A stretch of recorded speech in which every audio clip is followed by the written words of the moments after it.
Today marks the 21st State of the Tribes address at the Wisconsin State Capitol. And our State Capitol Bureau Chief Vanessa Kelson was there and has the takeaways from the speech.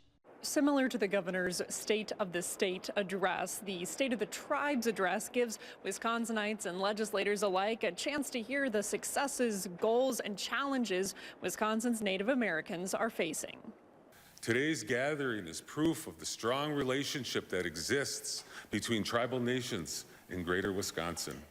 St. Croix Chippewa Indians of Wisconsin Chairman Thomas Fowler delivering the address to the legislature and the state's 11 federally recognized tribes on Tuesday. It is no secret that there is some uneasiness surrounding the recent changes at the federal government level and what this may mean for tribes.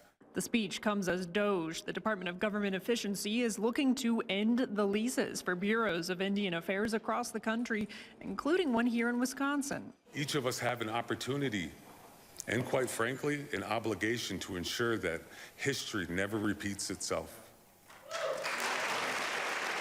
Chairman Fowler advocating for numerous state bills, including one to allow tribal regalia at graduation and another to remove barriers for Native American language educators. I believe all of us in this room want the same things. And speaking out against the fentanyl crisis. My daughter's biological mother's life was taken too early from an accidental overdose of this deadly fentanyl.